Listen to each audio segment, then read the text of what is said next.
Philadelphia is truly the place to be this summer. So add the Match Room to your list.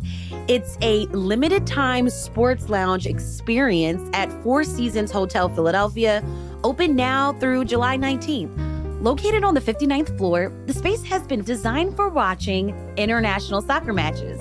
There's elevated food and drink options, including dishes you can share, and the best views of the city. Plan your visit now. Make those reservations on fourseasons.com/Philadelphia/dining and experience the Match Room before it's gone. Hi, I'm David Plotz. I'm the CEO of CityCast, a podcast network that includes this show you're listening to, and also 12 other CityCasts in 12 other cities. And each one knows their city as well as your local team knows yours. So isn't it time we connected them? Don't you want to know how they're tackling their bike lane problems and housing challenges and sidewalk dog poop crises? That's why I'm hosting a new podcast called Your City Could Be Better. Because it could be.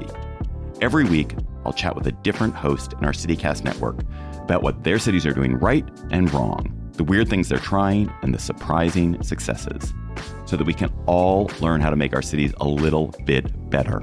Listen to Your City Could Be Better on YouTube or wherever you get your podcasts. This is Your City Could Be Better, because it could be. I'm David Plotz. If you love your city and still complain about it, you're in the right place.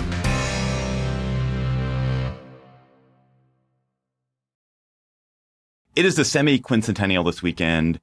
And if there is anything that America's founding fathers agreed on, it was the importance of trivia. The Minutemen, of course, were so named because you had to be able to list 23 towns in Massachusetts in a minute in order to join. The Bill of Rights logjam at the Constitutional Convention was broken when Alexander Hamilton beat James Madison in a game of Founders Feud.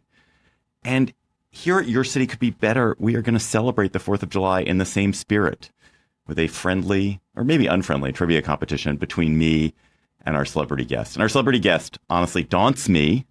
I'm terrified of her.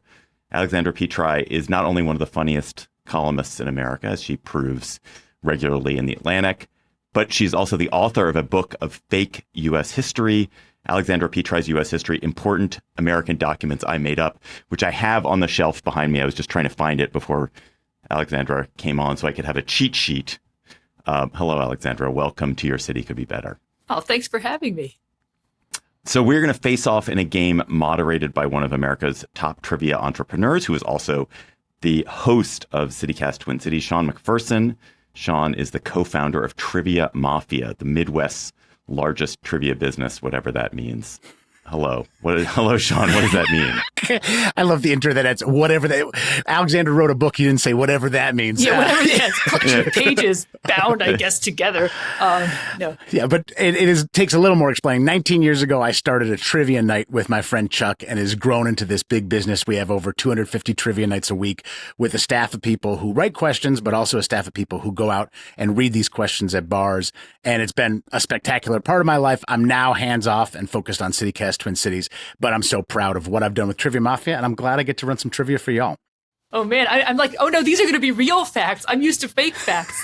So yeah, there'll be some facts, there'll be some fun, and it's all loosely related to America in celebration of the 4th of July. And I have 4 rounds of trivia prepared for David and Alexandra today. And here are the categories. Now, the first category is the Declaration of the Declaration of Independence. Categories 2 and 3 are CityCast road trips. So that means the answers are going to be cities that CityCast is active in today, which means that David probably has a profound advantage in those particular categories. And then the final round is Great Americans Who Share a Name. So those are the 4 rounds we're doing. And we're going to be using the Your Name is Your Buzzer method. So when you know the answer, say Alexandra when you're ready to answer, or David, say David when you're ready to answer. Say your name, and then I'll call on you to share the answer. If you get the answer correct, you get a point. There is not an opportunity to steal. So if the person gets it wrong, I'll just share the answer, or the other person can share the answer for pride, but there's no points. And the winner is going to be determined not by who got more questions correct, but who won more rounds. So if you win the same amount of rounds, if you both win 2 rounds, I do have some numerically based tiebreakers prepared. But otherwise, that's the table. That's the plan. David and Alexandra, are you ready for the Declaration of Independence? Yeah. Before we start, I learned the most amazing fact. Can I start with one trivia question? Because if I don't share this trivia question, it'll sit in my head and I won't be able to think. So I learned there is one and only one American president who did not speak English as his native language. Do you know who it is? Yeah, Martin Van Buren. Yeah. The one, the only, old Kinderhook. Yeah. I just learned this yesterday. And he spoke Dutch, right? That's what he grew up speaking? Yeah. Oh, man, you guys are going to kill me. Well, if it's all Martin Van Buren questions, then I'm ready. But Round 5 is MVB. No, we are doing the Declaration of Independence. Here is question number 1. The first confirmed public readings of the Declaration of Independence took place on July 8th, 1776. The readings took place in Easton and Philadelphia, Pennsylvania, as well as a city that would serve as the capital of the United States for 53 days in 1784. Name that city. Alexandra, what is your guess? I'm going to say New York City.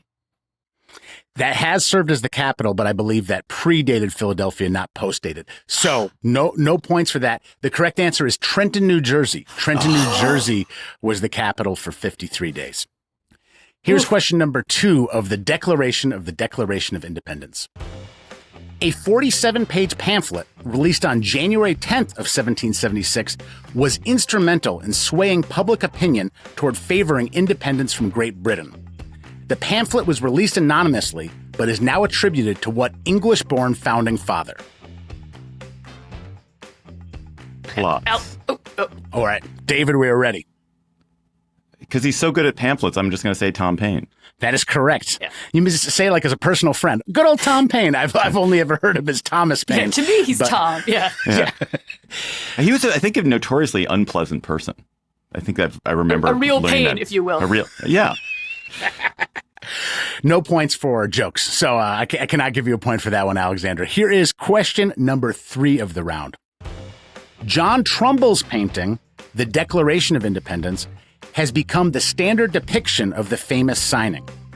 On what denomination of money can you find a reproduction of that painting? Plotz. We're ready, David. The $2 bill. That is correct. Here is another question. The first translation of the Declaration was published July 9th, 1776 in Philadelphia. What language was the Declaration first translated into? Petri. I'm ready, Alexandra. I'm going to say French. That is not correct. I'm so You're sorry. kidding me. What? German. Oh. It was first translated into German for Philadelphia communities. What were we doing? Oh, my God. Wow. This Strong one and is wrong. Okay. That was I'm tough. 0 for 0. That was tough. This is the final question of this round and is a little bit related to the Declaration of Independence. Benjamin Franklin would likely have had a larger hand in writing the Declaration of Independence, but he was sidelined at the time with a form of inflammatory arthritis. What is the better-known Petri. name for... All right, Alexandra. Gout. Gout is correct. Yes! One. Well done. That does mean that David wins this round Yep. because David had 2 correct and Alexandra had 1 correct. How is everybody feeling? You like the format? You comfortable? Oh, yeah. I mean, not really, but okay. Okay, so this one is called a CityCast road trip. Here's the situation in this. Every answer in this round will be the name of a CityCast city, meaning a city that we have a newsletter podcast going in. What is the second most populous state capital in the U.S.? Plotz. All right, David, what's your guess? Austin? That is correct. 1 point. Question number 2. What was the first state capital in the Confederacy to be taken by Union forces? Petri. Plotz. Oh. You go. Go ahead. Yeah, we're giving it to Petri. I'm going to say Nashville. That is correct. 1 and 1. Well done. What city has acquired more professional sports teams in the U.S. in the past 10 years Plotz. than any other city? David. Las Vegas. Yeah. Las Vegas is correct. What city is home to the self-proclaimed largest independent new and used bookstore in the world? Plotz. All right, what's your guess, David? Portland. That is correct. Howell's Books. I've been there. It's a great bookstore. What city is home to America's oldest zoo?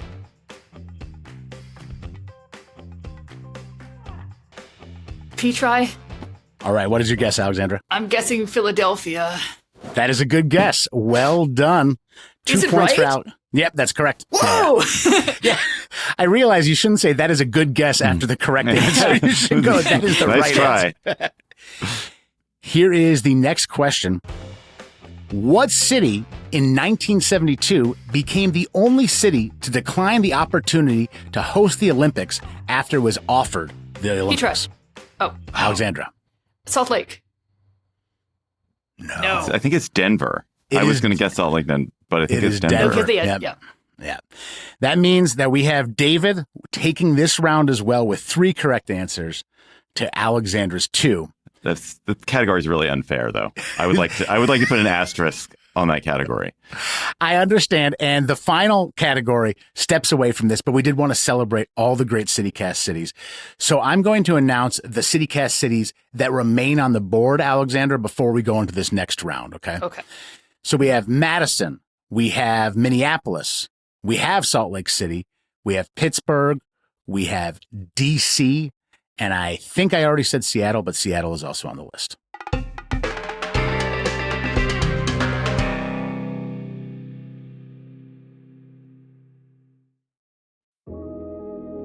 As you begin to make your itinerary for summer, add Brooklyn Bowl to the list. Brooklyn Bowl is a perfect blend of live music, bowling, beer, and food. It's located in Fishtown next to the Fillmore. 24 bowling lanes, 2 bars, and a restaurant featuring food from the Blue Ribbon Restaurant Group. It's open Thursday through Saturday evenings with live shows and parties every week. Half price bowling Thursdays, family bowl Saturdays, plus food and drink specials in the restaurant during Phillies games. Go to brooklynbowl.com/Philadelphia to purchase tickets to shows, make a restaurant reservation, or inquire about hosting your next private event on the Brooklyn Bowl lanes.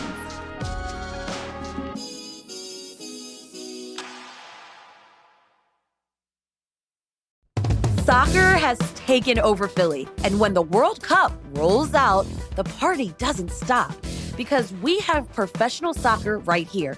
The Philadelphia Union returned to play to host rivals Red Bull New York on July 22nd. If you've never seen a match, now's your chance with the first match on us. If you have seen a game, enter today to win VIP tickets to watch Inter Miami take on the Philadelphia Union when Lionel Messi comes to town on August 18th. Register for both at philaunion.co/citycast.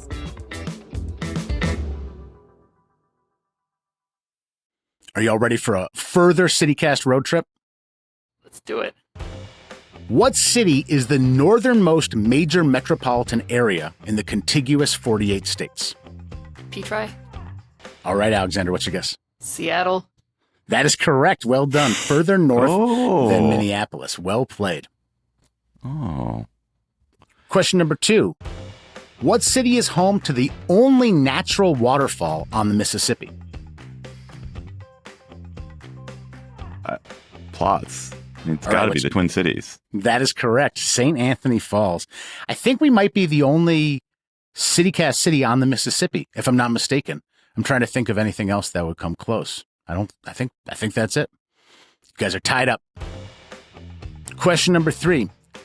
What city's most significant college sports rivalry is sometimes referred to as the Holy War? Oh, Petri. Petra, I'm ready. Well, now I'm doubting it, but I'm going to say Salt Lake again. That is correct. Salt Oh, Lake City right. is right. That is the Right. University of Utah, which is non-religious, and yeah, versus BYU, which is BYU. I was on the campus. I should have known this because I was on the campus of the University of Utah last year, and I was wondering why all the signs, any sign that had a Y on it, the Y was taped over, and I was like, why are all the Ys taped over? And it's because I guess that's the Y of BYU. Next question. What city hosted one of the most celebrated world fairs in history back in 1893? Petri? I'm ready, Alexandra. Chicago? That is correct. 3 for Alexandra. If you'd said in 2026, I would have been like, well, the Great American State Fair, obviously, Yeah. in D.C. But I was there yesterday. It was a ride. I'm going down tomorrow. I can't wait. It was not actually a ride because there were no rides, right? There was the Ferris wheel. It was a ride. Ride. What a great ride. They can't hold a candle to the Minnesota State Fair. I will say that much. Here is your next question in the CityCast road trip round. What city is within reasonable driving distance to 8 Frank Lloyd Wright buildings, which is the second most in a metro area behind only Chicago? All right, David. Madison. Madison is correct. He's creeping up, Alexandra. Yeah, 2 you got points to 3 Taliesin, points. you got the whole, yeah. You have Wisconsin roots, right? I do. I feel like the reasonable driving distance is doing a lot of lifting there, but I'll give it to you. Have you been? Wait, are you from Milwaukee, Alexandra? Fond du Lac. When I was in Milwaukee, there was this place called the Burnham. What's it called? It's a block in sort of a nothing neighborhood of Milwaukee where Frank Lloyd Wright had designed these sort of kit houses. And they built like 4 of these kit houses on this block. And then they didn't build them anywhere else. And so it's this block that has 4 Frank Lloyd Wright houses on it. And they're just tiny little houses and they're not really much of anything, but it's so cool to see. Oh, that's really cool. I've not been to those. I got to check them out. I think it's called the Burnham Block. The Burnham Block in Milwaukee. Here's your next question, folks. What city is sometimes called the Paris of Appalachia?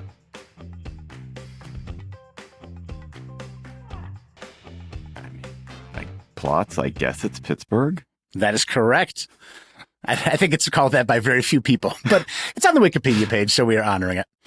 Here is the final question. Right now, y'all are tied with 3 points apiece. What city elected their first mayor in 1975? I'm probably wrong, but I'm going to say Petri, and then I'm going to say DC. That is correct. They did not have a mayor until 1975. Alexandra, you got one of the rounds that we favored David Plotz in because of the CityCast advantage. How do you feel right now? Oh, I'm a little bit relieved because I was worried I was just going to be completely swept. So I'm glad I'm not being completely swept. We have a competition on our hands because I'd love to see Alexandra win this next round and then we'll have a tiebreaker. But if David does win this final round, then the game is over. Nixon 5, baby.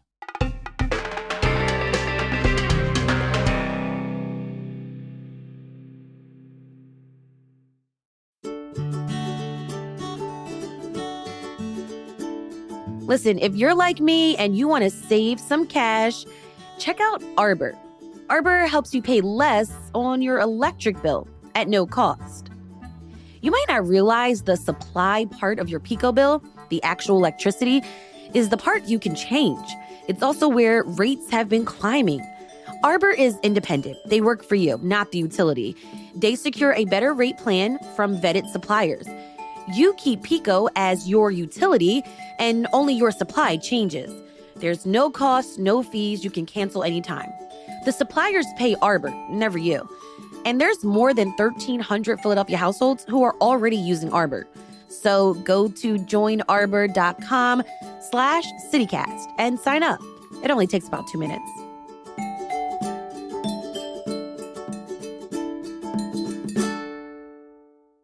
This round is called Great Americans Who Share a Name. So I'm going to describe 2 Americans who share the same first and last name, and you give me that name. Wow. This is by far the funnest round we have. Are you excited, Alexandra and David? Yes. Here's the first one. The 4th Vice President of the United States and the Leader of Parliament since 1968.